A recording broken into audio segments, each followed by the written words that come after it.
Close your eyes and picture a skyline ruled not by presidents but by logos, companies with balance sheets bigger than countries, private armies, and courts that quietly make the rules. This isn't fiction. It's the slow transfer of money, law, and infrastructure from public hands into corporate boardrooms. First comes scale and tax tricks. Then lobbying, platform control, and private security tighten around institutions.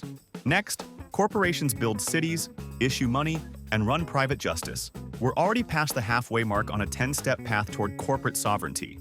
Over the next few minutes, I'll strip away the euphemisms, show the exact levers companies pull, and reveal what this means for your life. Learn it, and you stop being surprised. Welcome to EconFiX. Let's map the takeover.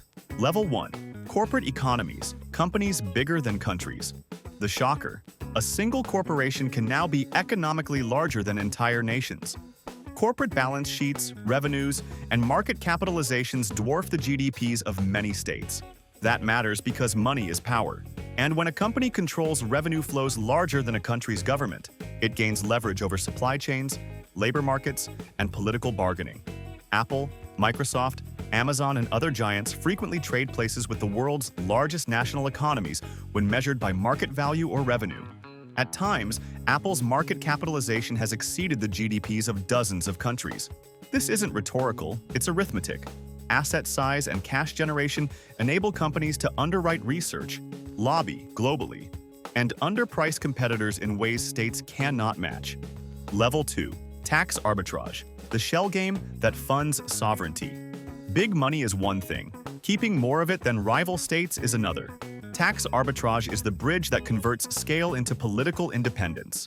Multinationals exploit transfer pricing, royalty structures, and IP licensing to shift profits into low-tax jurisdictions.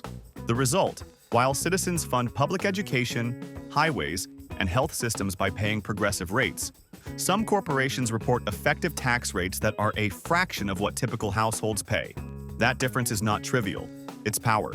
Less tax paid means more capital to lobby, to acquire, to influence. It also means companies are less invested in the fiscal health of the countries where they actually operate. This dynamic creates an asymmetry.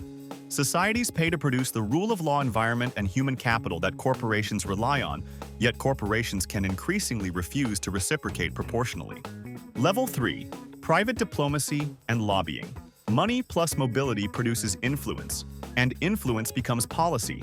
At level 3, corporations stop asking governments for favors and start shaping laws, regulations, and even international agreements. This takes many forms: massive lobbying operations, funding think tanks to write policy briefs, placing ex-officials on compensation committees, and negotiating bespoke regulatory carve-outs. Tech companies draft privacy frameworks. Pharmaceutical firms lobby for IP regimes. Energy majors shape environmental rules. Corporations engineer the playing field to such an extent that sometimes the text of laws mirrors industry white papers. The influence is not only domestic. Big tech and energy groups conduct private diplomacy in foreign capitals, negotiating market access, tax terms, and local partnerships. When Apple negotiates production terms in East Asia, or an oil major arranges concessions with a petrostate, that's effectively foreign policy work done by corporate proxies. Level 4. Corporate policing and private courts. Power needs tools. Level 4 is where corporations build their own enforcement and adjudication systems. Large companies hire global security divisions that provide intelligence, asset protection, and emergency response. Not just guard service, but analytics centers and specialized response units. Amazon and major retailers maintain in-house protective services. Global events reveal private security firms operating with equipment and training once reserved for state forces. In certain countries, the private security sector already outnumbers public police and fills basic law and order roles for those who can pay for protection. Combine private security, private dispute systems, and platform control over speech, and you have a set of instruments of authority that can operate independently of, or parallel to, elected institutions.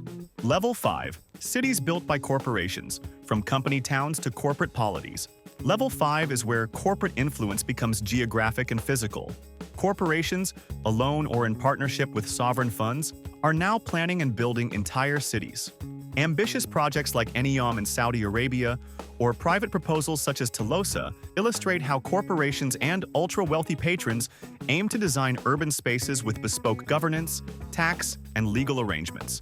𝐿𝐈, backed by Saudi public funds with heavy private sector partnerships, promises new industrial zones and urban models operating under distinct regulatory frameworks. 𝐂𝐿𝐴 proposes a private, purpose-built city experiment with novel governance principles. These projects blur the line between private development and public sovereignty. Level 6. Data sovereignty. Platforms that own reality. Money buys influence. Data buys consent.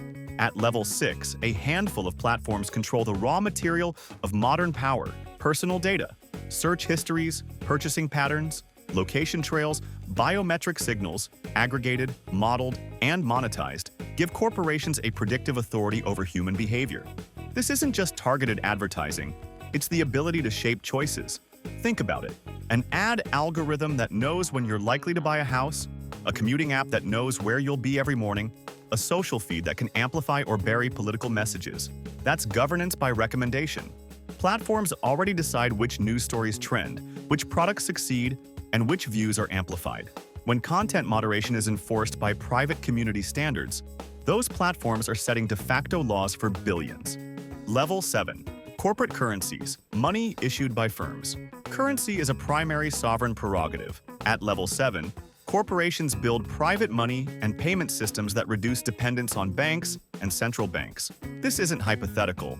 We've seen stablecoins, corporate wallet systems, and tech firms experimenting with native payment tokens and loyalty currencies.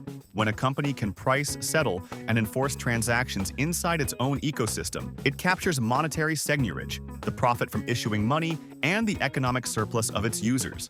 Imagine a megastore where employees are paid in company credits usable only in the company ecosystem, payroll, housing, services, or a global platform whose wallet becomes a preferred settlement medium for cross-border commerce. These are not far-off scenarios. Regulators worry because private money can evade monetary policy, fragment capital markets, and create closed economic spheres that are politically insulated.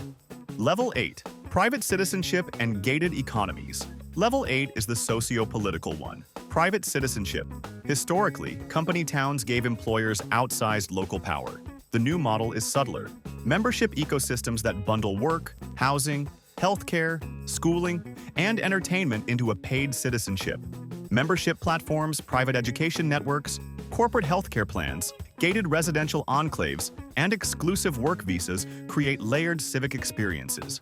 The wealthy can already opt into private healthcare systems, private courts, arbitration, private security, and bespoke education. That's a bifurcation of civic experience into public citizenship and private membership. Level 9. Market capture. Platforms that gate the economy. At Level 9, the logic is simple and brutal. Own the infrastructure. Own the markets. Platforms with multi-sided network effects, marketplaces, app stores, cloud providers, search engines, become essential intermediaries. They set terms, fees, and standards. They decide which competitors can access customers and which cannot. Market capture isn't only about size, it's about control points, app distribution, Apple, Google, e-commerce marketplace reach, Amazon, Alibaba, cloud compute dominance, AWS, Azure, and ad ecosystem control, Google, Meta. When a platform controls onboarding, payments, discovery, and distribution, it can extract rents and shape entire industries. Suppliers, developers, and even governments often have to negotiate with platform owners on the platform's terms. Level 10. Corporate sovereignty, boards that govern. And here is the endgame: corporate sovereignty. When companies control money flows, data flows, security forces, and essential infrastructure, and when people opt into corporate-run legal, medical, educational, and residential systems, boards of directors start to function like miniature governments. Corporate policies become civic policy. Service terms become quasi-legal codes. Platform design choices become public norms. We are at a crossroads. The first 5 levels show how corporations accumulate power. These final 5 show how that power becomes governing power. The choice isn't between corporate consumption and governmental purity.